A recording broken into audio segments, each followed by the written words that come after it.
Good morning student. आज हम अपनी रीडर से लेसन नंबर 4 करेंगे। लेसन नंबर 4 जो है हमारी एक कविता है, पुष्प की अभिलाषा। यानी जो पुष्प की अभिलाषा क्या है, पुष्प की इच्छा क्या है। अभिलाषा मीन्स इच्छा, पुष्प की इच्छा क्या है वो इसमें आपको बताया गया है।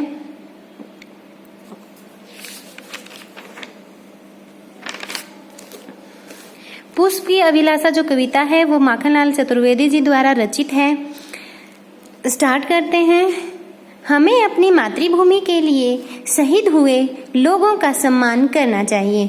हमें अपनी मातृभूमि के लिए शहीद हुए लोगों का सम्मान करना चाहिए। शहीद कौन होते हैं? मातृभूमि मीन्स हमारी धरती, भारत भूमि, हमारी धरती, हमारी भारत भूमि।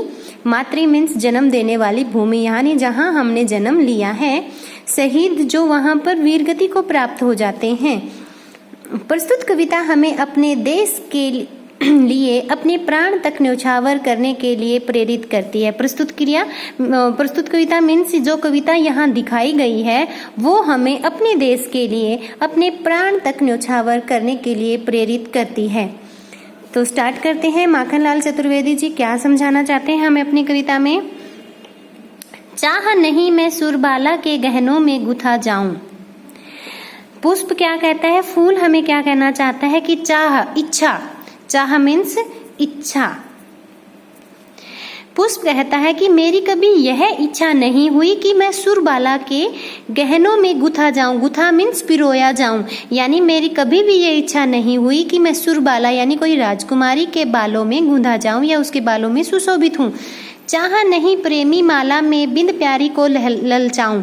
और मेरी कभी यह भी चाह नहीं हुई कि किसी प्रेमी की माला में गुथकर, यानी किसी प्रेमी की माला में पिरोकर, यानी किसी प्रेमी के लिए माला बनकर और उसकी प्रेमिका को ललचाऊं। यानी मैं एक ऐसी माला बनकर उसकी प्रेमिका को ललचाऊं, ऐसी मेरी कभी इच्छा नहीं हुई। यानी पुष्प क्या कहना चाहता है कि कभी मेरी ऐसी इच्छा नहीं थी कि मैं सुरबाला के गहनों में गुथा जाऊं, और मेरी ऐसी भी इच्छा नहीं है कि मैं प्रेमी की माला बनकर और प्रेमिका को ललचाऊं। चाह नहीं सम्राटों के शव पर हे हरि डाला जाऊं।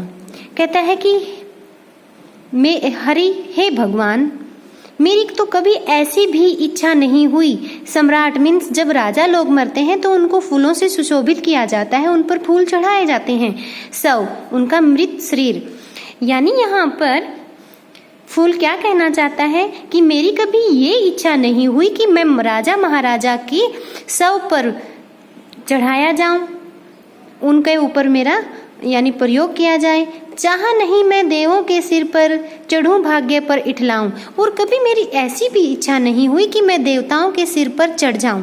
यानी जब आपको भी पता है कि देवताओं पर भी हम पुष्प अर्पित करते हैं, लेकिन ये जो पुष्प है वो क्या कहना चाहता है कि मेरी तो कभी ये भी इच्छा नहीं थी कि मैं देवताओं के सिर पर चढ़ाया जाऊं और उनके सिर पर चढ़ने के बाद अपने भाग्य पर इठलाऊं यानी इतराऊं। यानी कि मुझे, आपको भी पता है कि देवता के सर पर चढ़ने का किसी को मौका मिले तो वो पता है वो किस्मत वाला ही होता है। तो फूल कहता है कि मैं तो ये भी नहीं चाहता कि मैं देवता के सर पर चढ़ाया जाऊं और मैं अपने भाग्य पर इतराऊं। मुझे तोड़ लेना वनमाली, उस पथ पर देना तुम फेंक, मातृभूमि पर शीश चढ़ाने जिस पथ जाए वीर अनेक। आगे माखनलाल चतुर्वेदी जी हमें क्या बताना चाहते हैं कि पुष्प जो है, फूल जो है, वो कहता है कि हे वनमाली, वन की देखभाल करने वाला जो माली अंकल होता है उसके लिए बोल रहे हैं कि हे वनमाली, मुझे तोड़ लेना, उस पथ मीन्स रास्ता, उस रास्ते पर फेंक देना। यहाँ पर फूल क्या कहता है कि हे वन के मालिक, मुझे आप तोड़ लेना और उस रास्ते पर फेंक देना जिस रास्ते पर मातृभूमि पर शीश चढ़ाने, यानी अपनी भारत भूमि के लिए शहीद होने, यानी शीश चढ़ाना, सिर कटवाने के लिए जहाँ से अनेकों वीर जाते हैं।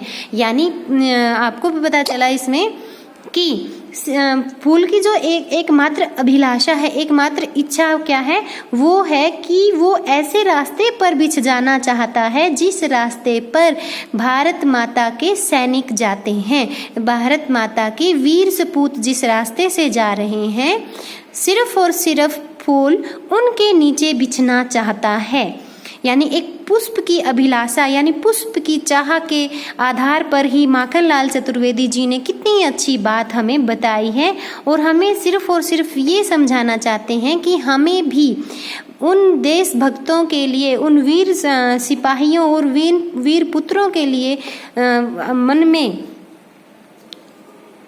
अपने मन में उनके प्रति आदर भाव रखना चाहिए, जो हमारे लिए अपने शरीर का, अपने सांसों का बलिदान कर देते हैं, हंसते हंसते वीर गति को प्राप्त हो जाते हैं।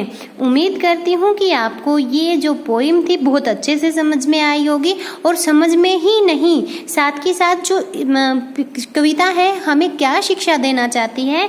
कविता जो है, हम बहुत छोटे हैं, हम ये नहीं चाहते कि हम भी अभी भारत माता के लिए कुछ करें। जरूरी नहीं है कि हम कुछ जाकर यानी बाहर सीमा पर कर लड़ें तभी भारत माता की रक्षा हो सकती है, नहीं। हम यहाँ पर रहते हुए भी अच्छे कार्य करके समाज की प्रगति के लिए, समाज के लिए पॉजिटिव सकारात्मक सोच रखकर भी हम अपनी मातृभूमि के लिए बहुत ज़्यादा सहयोग दे सकते हैं। तो सबके मन में सिर्फ और सिर्फ फूल जैसी ही इच्छा होनी चाहिए। तो दोबारा उम्मीद करती हूँ कि आपको बहुत अच्छे से समझ में आई होगी। Thank you.